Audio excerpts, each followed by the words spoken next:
was an incredible environment. Like what a the gym was packed and jumping, and so we talked to the guys before the game about there's no place in the world that we would rather be. We just remind ourselves there's no place in the world we'd rather be than together right here, right now, and so I'm proud of them. It was an unbelievable game, really competitive, and big punches on both sides, and we're fortunate to come away with a victory. Mark, what was kind of allowed Kobe to get going tonight? How big is it that finally kind of broke through after a couple days in the stretch? Man, he makes hard shots, doesn't he? It's interesting with these really special, gifted shooters. Someone asked me, I can't remember. It was yesterday, maybe at something. Yeah, it was. It was a pregame media deal, and someone asked me about Kobe, that he hadn't made a ton of shots in the last few games. If that was something that, like, we hadn't spent 0 seconds thinking about it. It's great shooters, and great shooters shoot and make shots, and he's I think he's arguably the best shooter in all of basketball in a lot of different aspects. And my gosh, he made hard shots tonight. Oof. I mean, he's 3 for 3, and they were like 10.7s. Like, they were unbelievable. And I thought he really gave us some life on the defensive end. And I thought he was really, really, my favorite play from Kobe tonight was they kind of got to a roast in the post. Actually, I think it was a back. I can't remember if it ended up being an ISO or a roast. And he was really physical, got his hands on the ball and went up to block it and got called for a foul, and it was a foul. And then seeing his emotional release after that play, when you're watching the game, you're trying to see if the energy in the gym's right. And man, he was really special, making heroic shots, but also with the energy that he brought to the game, I thought was contagious. Mark, what did you think of the, collective point guard play from your guys tonight, and especially Jackson? Oh, I thought you were talking about Amari and BG. Well, let me start with Amari, okay? Amari Williams is like a one of one. I'm asking him to do an impossible job right now. Come into this gym, sold out, like, what are they ranked? 5? Something? I don't know. Top 10 team. The #1 defense in the country. No point guard to be found on our roster. And I'm like, Amari, it's up to you. And then BG, you got to be his wingman, and you got to control the whole game. And like, Amari brought the ball up against the press probably more than anybody else on our team. Like, I'm telling you, this kid is special, man. And it's his birthday today. And we on purpose didn't sing to him.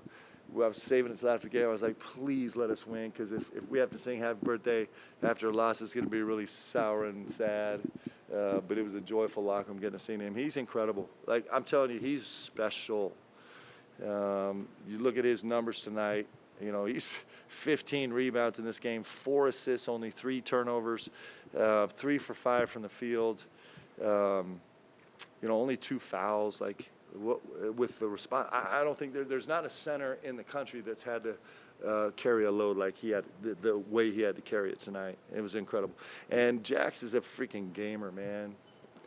He just is really special, and he was great. And TP is getting better and better. And I thought Colin Chandler's minutes in the backcourt were massively important for us tonight. And it was contribution from everybody, which we knew we'd have to have. Coach, you talked about earlier in the year, you said Trent, Travis, Colin, their time was coming. I don't know if you expected it to be right now with all these injuries, but can you talk about those minutes Trent gave? Yeah. 3, and then Colin, what he did defensively? Yeah, Trent is. I'm telling you, we dearly miss Andrew Carr, and one of the best things is that we got through the night without him having a setback. It was probably too early maybe too early. Like, I'm glad we get a couple more days before, where he hasn't really practiced, where he can actually be on the practice floor. But in his stead, man, Ansley and Trent Noah, what?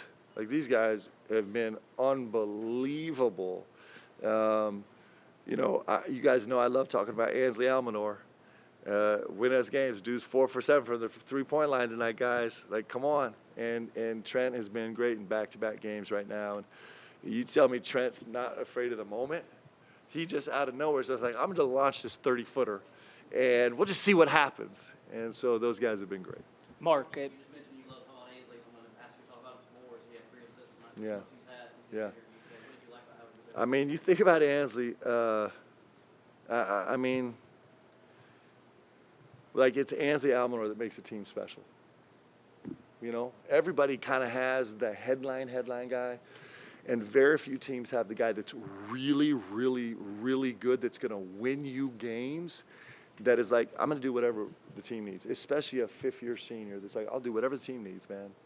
Like, if you play me tonight, great. Then I'm going to go play great. And if you don't play me, I'm going to just love these guys. And, it's and I'm telling you, those are the guys that go on to do insanely amazing things in life. He's really special. Mark, 50% from the 50% from the Yeah. three-point line speaks for itself tonight, but it felt like in that final stretch for Tennessee where they couldn't hit a three-pointer. What did you see out of your guys to hunker down in those moments? Well, one, we had some guys shooting that we kind of wanted shooting, and not guys that aren't capable, but when you're just, the law of, you're just trying to go with a space where it's be most effective, and they missed some for us. I mean, they had like 62 threes in the last 17 seconds of the game, it felt like, because we couldn't grab a rebound. And so, we were fortunate that some of those didn't go in for sure. And we also had some guys shooting it that we would have leaned into rather having them shoot it rather than some other guys, and some guys taking some tough shots. And so it was a little bit of both. You have to have some good fortune in this game for sure. No Lamont, no Andrew playing at Tennessee. Where does this rank for you in terms of just pure grit from the team?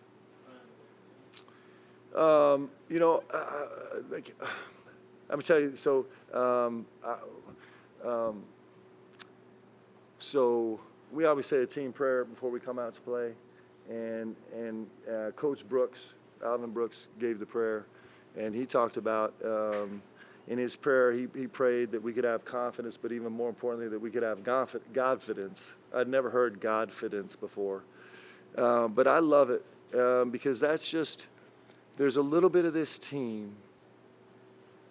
For me, and we're a pretty faithful team, there's a little bit of us that is, we're kind of in some ways performing for an audience of one the best we can. And we're trying to take all the other noise and just kind of set it aside a little bit. And so when you see a game like this where for us, this Godfidence was a real factor in this, it ranks pretty high. It's pretty special. And I told the guys before the game, like I said, there's no place I would have rather been tonight, and it was easy to double down on that after the game. So we're really blessed.